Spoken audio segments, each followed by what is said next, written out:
Hello, welcome to my channel.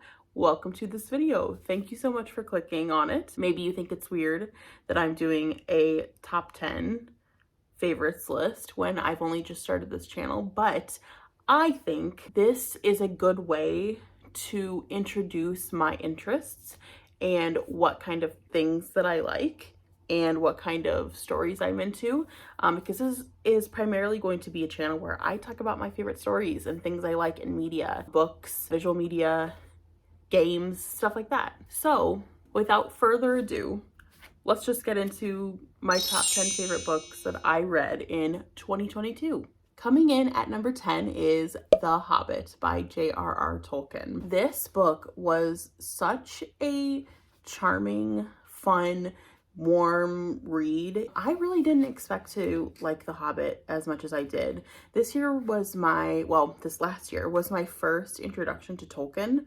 I've never read any Tolkien books and I really wanted to read Lord of the Rings. So I thought, I might as well start with The Hobbit. And much to my surprise, I really liked it. For some reason, I didn't think I was gonna like this as much as I did. And I don't know why. Maybe I just thought because it's gonna be like kind of more of a kid's story, more of an intro, but I really enjoyed it. It's always interesting to me to read a book after I've already seen the adaptation, just to see all the differences and what the movies changed and all that kind of stuff. So this one's not super hard. I definitely like the book better. I mean, I think a lot of people agree that the Hobbit movies were not the greatest. I really liked Bilbo as a main character. I like that he's kind of an unlikely hero. You wouldn't really expect him to be a protagonist. I love that he's like a little bit grumpy. He's like, he doesn't want to be there, but at the same time he does. Like, so relatable, right? I love his growth throughout the book. I love the journey that he goes on, and I really like his relationship with the dwarves. It's really fun just to see them like bicker and also to see their friendship build and come to fruition at the end. I also really like questing, so yeah, that's what this is. I mean, that's what it is. So like, yeah, I liked it. And also Tolkien's world building obviously is a masterclass. It wasn't seamless. I don't think that anyone would call Tolkien's world building seamless. Like, yeah, there is times when the plots stop to deliver world building, but that's okay. That's his style, and he clearly has a good handle on his world. So it's just fun to see what all he came up with. So yes, overall, really, really liked The Hobbit. Number 9 is The Fellowship of the Ring by J.R.R. Tolkien again. Yeah, so I started Lord of the Rings last year also. Again, I wasn't expecting to like The Fellowship as much as I did.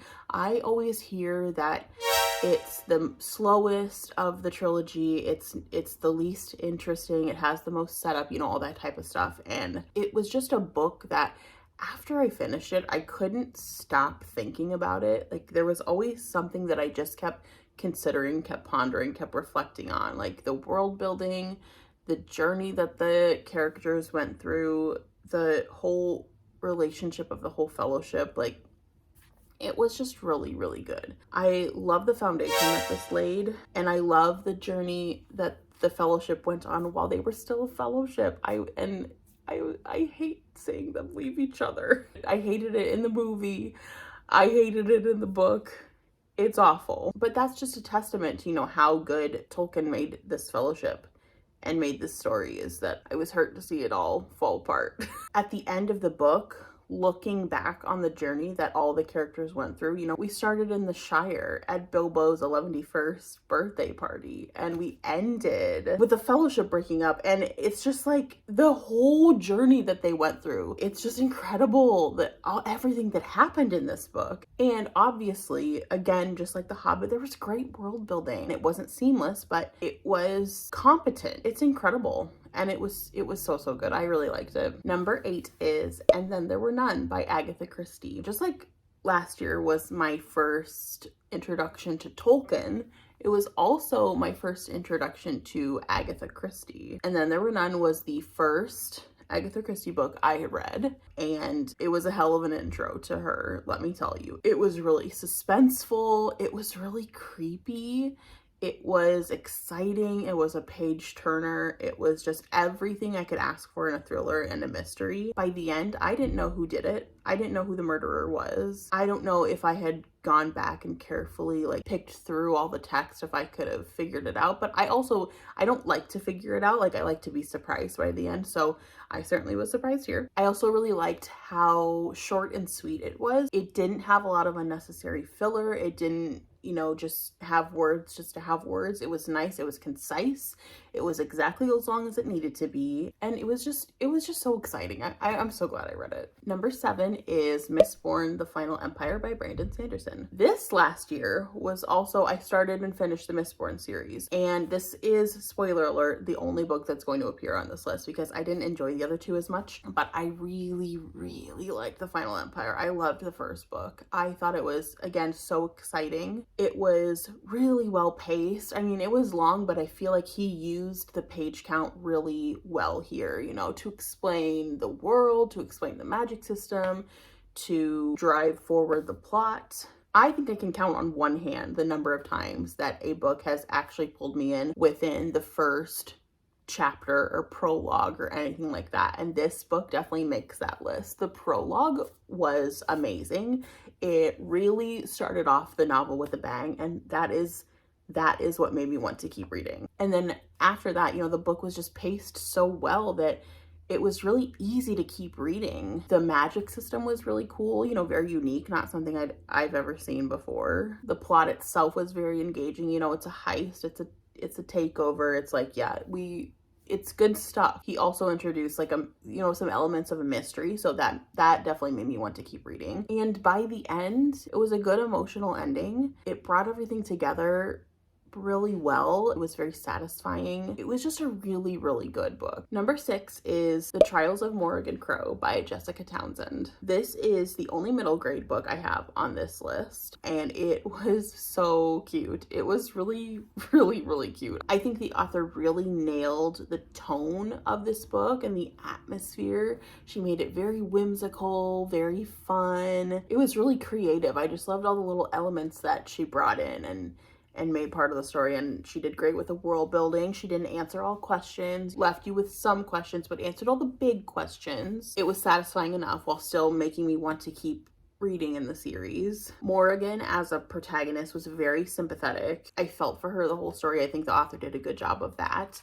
Made me root for her, made me want to see her succeed. And as the title suggests, there are trials in this book, so I think that the trials were a good plot device because they helped keep the plot moving. You always knew where it was going because you're like, oh, we have to get to the next trial, you know? And beyond that, the author injected a great amount of conflict in this story. There was an external big villain. There was rivals. She gave rivals to Morrigan. She gave multiple rivals to Morrigan. And there's also a lot of internal conflict with Morrigan. So the amount of conflict, there was always something to be interested in each chapter. So that made it really very engaging, very exciting. Number 5 is Thunderhead by Neal Shusterman. This is the second book in the Arc of a Scythe trilogy, and I did read all 3 books, but this one was by far my favorite, which is very different for me. Usually I don't like the second book as much as the others, let alone have it be my favorite. But it was so good. My God, the ending. I had to take a few deep breaths after finishing it. It was exhilarating. It was such a white knuckle adrenaline rush of an ending, and it was just amazing. And it was really surprising to me because I feel like it was really different from its predecessor in tone and the pacing. I feel like the first book was a lot slower paced. It was just a really slower, more reflective book. This one was very fast-paced, very action-heavy. It was a wild ride from start to finish, and it was very twisty and turny. The whole book was just so good, so exciting, so I had to put it on my list. The 4th book is Last Argument of Kings by Joe Abercrombie. I really enjoyed all of the First Law trilogy, but Last Argument of Kings was by far my favorite.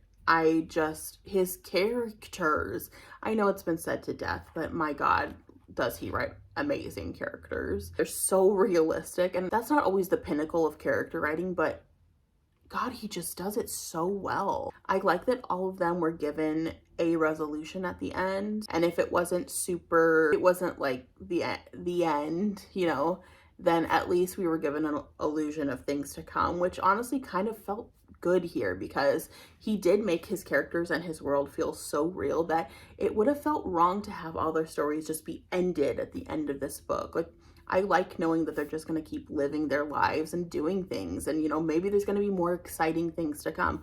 Maybe I'll see it in future First Law books, you know, but I really enjoyed the way this book ended. It was not necessarily happy, but to me, it was satisfying. My favorite characters were all of the Northmen. I really like them. I love their dynamic. I love the way that they act. I love it. I loved all their scenes. Those were my favorite chapters. The way that Abercrombie writes battle scenes is so engaging and so interesting. It's different than what I've seen before. They always kept my interest, which a lot of times they don't. I give him props for that. I also think that he did some really great world building. It was really seamless to me, you know, unlike, you know, Tolkien, who I talked about earlier.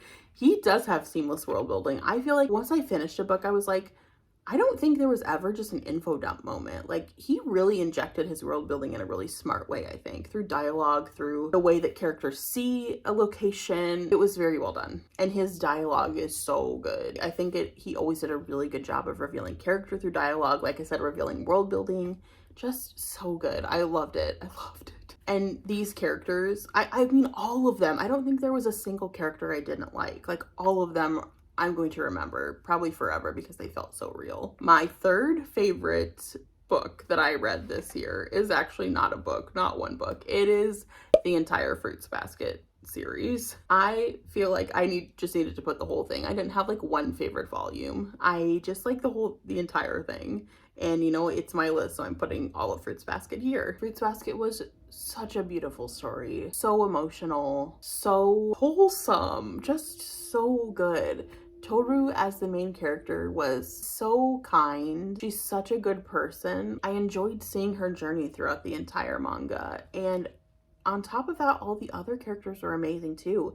Everyone was given their moments. We were given a lot of backstory for a lot of people. And, you know, it can get tedious at times, sure, but I really enjoy that it gives you just like a deeper connection to those characters and to the story overall. It makes the ending all that much sweeter once you see the resolution for all the characters. And when I got to the end and I saw that the stamp of final chapter, I was like, no! Don't do this to me. It made it seem so final, and I wasn't ready. I wasn't ready to let it go, but I had to. It was the final freaking chapter. The romance in this story, especially between the main characters, which I'm not gonna say what it is because that's a spoiler, but it was really good. And I'm not even someone who typically enjoys romance in stories. I usually don't enjoy it, but it was just so well done here. It was so organic. I enjoyed it a lot. And beyond the romance, I think all of the relationships that were explored here were so beautiful, just so good. Familial, what a hard word to say, relationships, the friendships, just like acquaintances who kind of meet for a little bit. Like, we're just so good, so beautiful. Like, beautiful is the best word I can use to describe Fruits Basket. It was just all together so beautiful. And the thing about it that I think kind of surprised me was how dark it got. Like, it really explored some dark parts of the characters' worlds. You know, it was a kind of a whiplash going back and forth between these extreme moments of darkness and these extreme moments of lightheartedness. But the way that she did it was so good. I loved it. Love Fruits Basket. Love it. Number 2 is Going Postal by Terry Pratchett. This was my first Discworld book I ever read. You may think it's an odd place to start Discworld. It's funny because it's not even like at the beginning of its own series, the Industrial Revolution, but I kept hearing like really good things about it. So it was like, you know, I'm just gonna read Going Postal. Like, what the hell? I knew it was the first moist book. Moist. So I thought like it's probably safe. I read Going Postal. Amazing. Loved it. Oh my gosh. And you know what the crown jewel of this book was the side characters. I loved all the side characters. Like, I like Moist. He's fun. But the side characters are where the story really shone. Mr. Groat, Stanley, Mr. Pump, Miss McAlariat, Adorable, Saccharissa Cripslock, Lord Vetinari, the horse that Moist rode that I don't remember his name. They were so good. I loved all of them. Oh my gosh, what fun, quirky little side characters. Like, they just had so much personality. That's what this whole story had, its personality. It was so entertaining. It was really well paced. Every beat, you know, was there. It mattered. There was not a lot of time in between, which was good. He really made this a really nice, concise story, which I think a lot of Discworld probably is, because I know that those books are on the shorter side. I also really appreciated that it was a really unique story, which again, I think a lot of Discworld is. It's different than a lot of what I had read before. It's different than your typical fantasy. I like seeing Terry Pratchett's ideas. You know, that's what makes me really excited about reading more Discworld in the future. So I wholeheartedly recommend going Postal. So good. And my number one favorite book that I read in 2022 is Howl's Moving Castle by Diana Wynne Jones. So good. This is another one that I really wasn't expecting to like as much as I did. I had seen the Ghibli movie first, so it was definitely interesting to see the differences between this book and the movie. And I actually really appreciated that there was a lot of differences. Excuse me, there were a lot of differences. It's always good and bad when an adaptation changes a lot, but I really liked that I wasn't just getting the same story over again. It was a really great narrative. It was well paced. Again, you know, the frickin' pacing, I just love it. And the characters in this book, the characters weren't something that I thought was going to be so well done here. They were so flawed. Diana Wynne Jones just wrote these great flawed characters that felt so human. They made mistakes all the time. They weren't always super nice to each other. They made bad decisions. They did things that weren't perfect. And just like Abercrombie, I think Diana Wynne Jones does a really good job of revealing character through dialogue here. I loved all the dialogue in this book. I love the way the characters interacted with each other, the way everyone just bickered and just like argued through the whole book. I really liked it. So that was my top 10 favorite books that I read in 2022. I hope this informed you as to what I like. You know, I feel like there was a lot of different types of books on this list, but the main theme is that I do like to read a lot of fantasy, a lot of speculative fiction. So anyways, look forward to more videos in the future if you're interested. If you stuck around this long, thank you so much for watching. If you have any recommendations for books, anything you really loved in 2022, I would love to know, because I want to read more, so much more. So please recommend them in the comments if you have them. Otherwise, I will see you in the next video. Thank you so much for watching. Bye!